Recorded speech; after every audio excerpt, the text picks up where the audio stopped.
Doctor का अच्छा होना मरीज के लिए कितना फायदेमंद होता है? तो यदि एक पॉजिटिव रिलेशन दोनों के बीच में स्टेब्लिश है, मरीज को उससे फायदा होगा ही होगा। दिल के कई मरीजों को ये लगता है डॉक्टर साहब कि हमें तेज एक्सरसाइज करने से मना किया गया है, इसलिए हम बहुत तेज दौड़ नहीं सकते। कोई ऐसी एक्सरसाइज जिससे कि दिल पर अचानक और बहुत ज्यादा लोड पड़े वो नहीं करनी चाहिए। क्या लगातार नाइट शिफ्ट करना भी दिल के लिए खतरा हो सकता है? हाँ बिल्कुल, ये इस बात सही है। कुछ लोग ऐसा कहते भी है कि हमारा दिल लेफ्ट में नहीं है राइट में, ऐसा होता है क्या? यस, पोजीशन भी ऐसे हो सकती है। बहुत ज्यादा जो लोग चाय या कॉफी पीते हैं, क्या वो भी दिल को नुकसान कर सकती है? ये भी नुकसान करते हैं। जो रात में ड्रिंक ज्यादा कर लेते हैं, अगले दिन सोचते हैं कॉफी पी के संतुलन बिठा लेंगे हम, संभव है? वो अपने आप को धोखा दे रहे हैं। किस तरह के सिम्टम होंगे अगर वाल्व की वजह से कोई प्रॉब्लम है तो? मैकेनिकल वाल्व में शुरुआती दिनों में कुछ टिक टिक उनको सुनाई पड़ती है, जब तक कि वो आदत नहीं पड़ जाए। क्यों हो जाती हैं आर्टरीज मोटी, उसका कोई रीजन होता है? ज्यादातर मरीजों में ये उम्र के कारण है। हर तरह के पैदाइशी डिफेक्ट जो है वो ठीक किए जा सकते हैं इस समय यस, 99.9% जो डिफेक्ट होते हैं वो रिपेयरेबल होते हैं। भगवान डॉक्टर्स के लिए चुनौतियां बना के भेजता है कि लो इसे ठीक करो।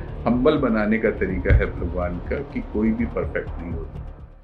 भारत में दिल के मरीजों की संख्या रोजाना बढ़ रही है। आंकड़ा अनफॉर्चुनेटली ये कहता है कि भारत में सबसे ज्यादा मरीज अगर हैं तो वो दिल की बीमारी के हैं, और भारत में होने वाली मौतों का आंकड़ा भी दिल की बीमारी के मामले में अब पहले नंबर पर आ गया है।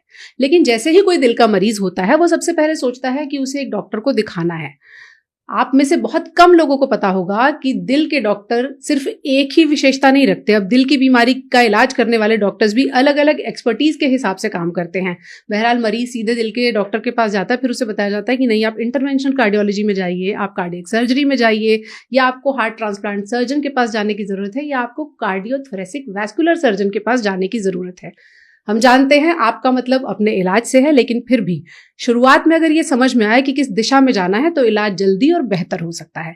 तो दिल की कितनी तरह की सर्जरी हो सकती हैं और आपके मर्ज का इलाज क्या है, आज इसी को डिकोड करने की कोशिश करेंगे। हमारे साथ डॉक्टर शिव चौधरी हैं, जो कि डायरेक्टर हैं कार्डियोथोरेसिक वैस्कुलर सर्जरी के एस्कॉर्ट्स हॉस्पिटल से जुड़े हुए हैं लंबे समय से, और उससे पहले से 30 साल से ज्यादा एम्स का अनुभव रखते हैं जो मरीजों के काम आता है। डॉक्टर साहब, हम देखते हैं कि आपके जो मरीज हैं, ठीक होने के बाद वो ठीक होने से ज्यादा ये कहते हैं हम हॉस्पिटल को नहीं जानते, हम तो डॉक्टर साहब की वजह से यहाँ आए हैं।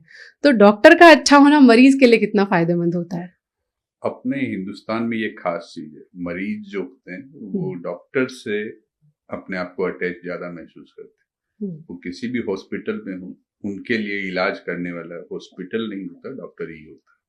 तो यदि एक पॉजिटिव रिलेशन दोनों के बीच में स्टेब्लिश है, जिसको हम ब्रिज ऑफ फेथ कहते हैं, यदि वो स्टेब्लिश है तो यस, मरीज को उससे फायदा होगा ही होगा। कई बार मरीज कहता है हम डॉक्टर साहब से मिलकर ठीक हो गए। ये भी ठीक है, मतलब यदि आपसे बातचीत में मरीज का कॉन्फिडेंस आता है, यदि उसको लगता है कि वो ठीक होगा उसी बातचीत के दौरान जी, तो इट अफेक्ट्स पॉजिटिवली। मरीज के रिकवरी में, रिजल्ट में बहुत फर्क पड़ता है। जो पेशेंट नेगेटिव थॉट प्रोसेस के साथ किसी मेजर प्रोसीजर में जाते हैं, वैसे यदि हम देखें जो पॉजिटिव थॉट प्रोसेस के साथ जाते हैं, तो दोनों में बहुत फर्क होता है। रिकवरी जो मरीज फेथ के साथ, अपने कॉन्फिडेंस के साथ प्रोसीजर मतलब करवाते हैं, उनका रिजल्ट हमेशा अच्छा होता है। इसका मतलब ये हुआ कि डॉक्टर अगर भरोसेमंद है, तो हम कई बार देखते हैं कि ऑपरेशन थिएटर में क्योंकि मरीज का हार्ट रेट बढ़ा था, बीपी ज्यादा था, इसलिए उसका प्रोसीजर नहीं हो पाया। डॉक्टर ट्रस्ट में हो तो मेरे ख्याल से ये आधी मुश्किलें कम हो जाती होंगी। ये चीजें मतलब सिर्फ इस मामले में डॉक्टर पेशेंट रिलेशन नहीं हो सकता है, उसकी जो बीमारी है पहले की, ब्लड प्रेशर की या कोई, वो पूरी तरह से अच्छे से कंट्रोल नहीं रही हुई हो, बट इसको यदि हम एक किनारे कर भी दें तो भी डॉक्टर्स में यदि मरीज का कॉन्फिडेंस है तो पक्की बात है कि रिजल्ट्स अच्छे आएंगे। मरीज को कॉन्फिडेंस में रखना, उसके इलाज के अलावा उसके दिल की बातें सुनना, उसकी हिस्ट्री समझना, उसको कंसोल करना, इन सब के बीच में एक दिन में कितनी सर्जरी का टाइम मिलता है आपको? हम लोग यहाँ पर मतलब पर डे 4 से 5 तक की सर्जरी करते हैं।